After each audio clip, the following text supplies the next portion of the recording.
नमस्कार। मैं आचार्य doctor Dilip Kumar PhD gold medalist Navyug Jyotish Shikshan संस्थान की पाठशाला में आपका स्वागत करता हूं। आज ये क्वेश्चन आंसर्स की एक नई वीडियो है जिसमें मैं अपने स्टूडेंट्स का, अपने फैंस का और ज्योतिष के जिज्ञासुओं का क्वेश्चन का आंसर देता हूं, जिसमें किसी पैरामीटर में उलझ गए, कोई नियम समझ नहीं आ रहा, लेकिन ये कुंडली दिखाने के लिए नहीं है। उसके लिए फ़ीस जमा कराइए। मेरे फ़ोन नंबर 9711079544 पर कांटेक्ट कीजिए। बैंक का अकाउंट नंबर लेकर आप फीस जमा कराइए। आपको पूरी डिटेल में कुंडली का एनालिसिस करके बताया जाएगा। आज सबसे पहला क्वेश्चन है नितेश चौधरी जी का। सर, स्कॉर्पियो एसेंडेंट में राहु 11th हाउस में हो और मरकरी और सन की युति 7th हाउस में हो तो राहु की महादशा कैसी रहेगी?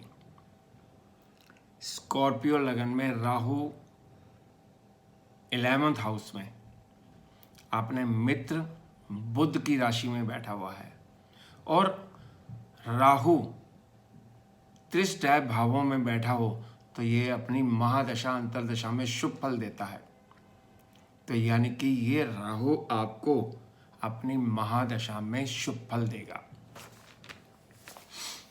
नेक्स्ट क्वेश्चन है शिवम साहू का।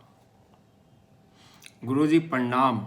सिंह लगन में 3rd हाउस में चंद्र राहु की युति है, क्या ये गज केसरी योग का फल देगा? शुक्र 7th भाव में बैठा है कुंभ राशि में, बताएं गुरुजी।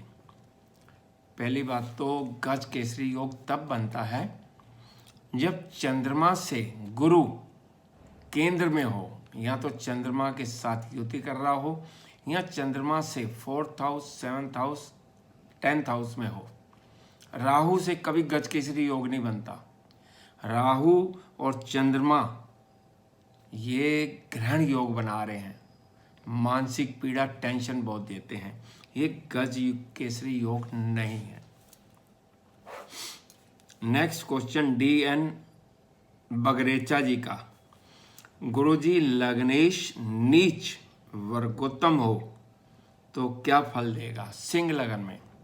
सिंह लगन में अगर लग्नेश सूर्य 3rd हाउस में बैठा हो तो वो अपनी नीच राशि में होता है। अब ये नवांश कुंडली में भी नीच राशि में बैठा हुआ है और इसका नीच भंग नहीं हुआ तो ये परम नीच हो जाएगा। अपनी महादशा अंतरदशा में बुरे फल देगा, बॉडी की इम्यूनिटी कम कर देगा, डिसीजन पावर कम कर देगा, मान सम्मान में कमी होगी और सरकार से दंड भय रहेगा। नेक्स्ट क्वेश्चन है दीपक दियो जी का। प्रणाम गुरुजी। धनु लगन में 4th भाव में 16 डिग्री का राहु, उसकी महादशा में क्या क्या फल प्राप्त होंगे? कृपया मार्गदर्शन करें। 4th हाउस का राहु सुख भाव में बैठा है। राहु जिस भाव में बैठता उसके शुभ फलों का, उस भाव के शुभ फलों का नाश कर देगा। यानी कि माता की तबीयत खराब करेगा, जमीन जायदाद मकान वाहन बनाने में दिक्कत होगी, मानसिक पीड़ा देगा, टेंशन देगा। Ankit Ranjan ji. I have sun and Venus in 11th house, cancer ascendant. Ankit ji, cancer ascendant में 2nd लॉर्ड सूर्य और 11th लॉर्ड शुक्र की युति 11वें भाव में है। ये बहुत बड़ा धन योग है। ये अपनी महादशा अंतरदशा में बहुत धन देगा। लाभ भाव का स्वामी लाभ में, धन भाव का स्वामी लाभ में, और लाभ भाव में बैठे सभी ग्रह अपनी महादशा अंतरदशा में फल अच्छा ही देंगे। तो ये भी सूर्य और शुक्र दोनों मिलकर बहुत शुभ फल देंगे। नेक्स्ट क्वेश्चन है गणेश आचार्य जी का। प्रणाम गुरुजी। कर्क लगन में 12th हाउस में सूर्य, बुध, शुक्र और केतु एक साथ बैठे हों तो क्या शुभ फल मिलेगा? 12th हाउस में कर्क लगन के बुध 12th हाउस में ही बैठा हुआ है तो ये विपरीत राजयोग है। और लेकिन बुध के साथ शुक्र और केतु एक साथ बैठे हैं तो शुक्र यानी कि लाभ भाव का स्वामी भी है और 4th लॉर्ड भी है। तो यानी कि सुखों में कमी आएगी, पारिवारिक सुखों में कमी आएगी, लाभ में कमी होगी, सेविंग नहीं कर पाओगे आप, बचत नहीं होगी। 2nd लॉर्ड जब भी 12th हाउस में जाता है तो बचत नहीं हो पाती। सुनील मेहरोत्रा जी का क्वेश्चन है नेक्स्ट।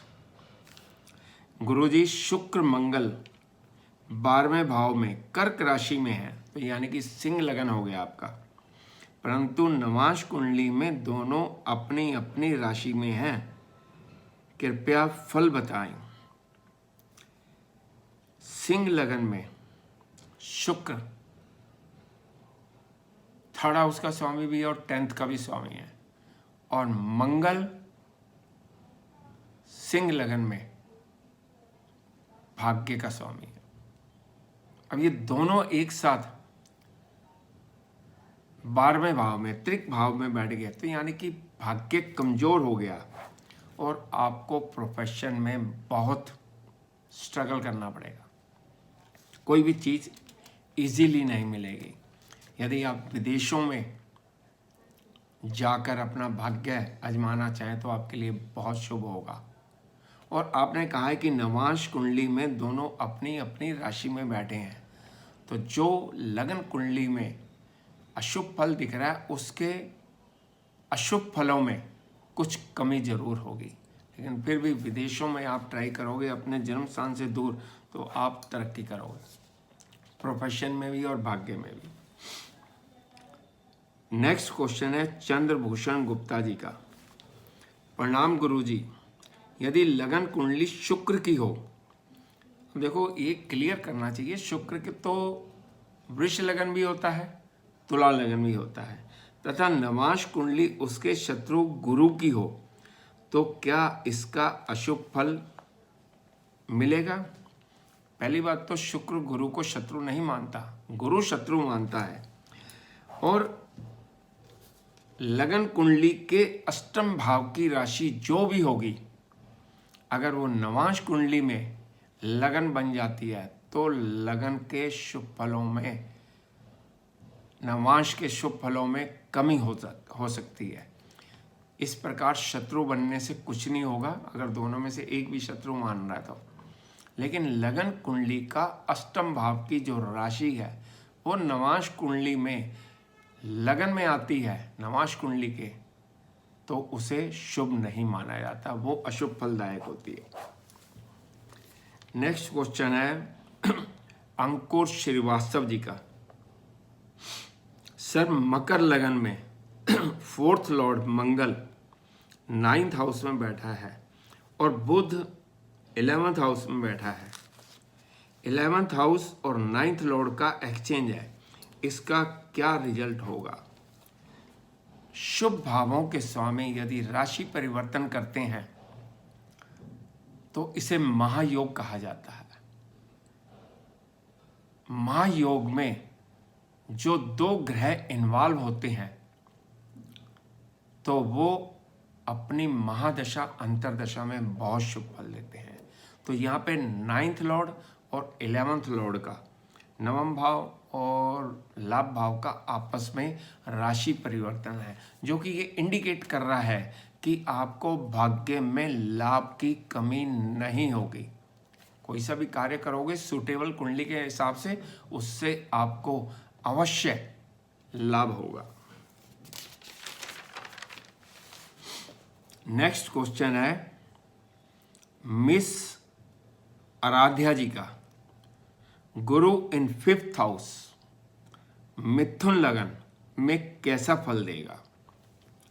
अब ये 7th लॉर्ड भी है और 10th लॉर्ड भी है, और अगर ये त्रिकोण में जाके बैठा है तो ये केंद्र और त्रिकोण का संबंध बन रहा है, यानी कि ये राजयोग है। ये अपनी महादशा अंतरदशा में आपको बहुत शुभ फल देगा। लेकिन मिथुन लगन में गुरु मारक है, बाधक है, हर काम में आपके बाधा डालेगा और आपकी हेल्थ को खराब करेगा। इसलिए अपनी हेल्थ का ध्यान जरूर रखें। नमस्कार।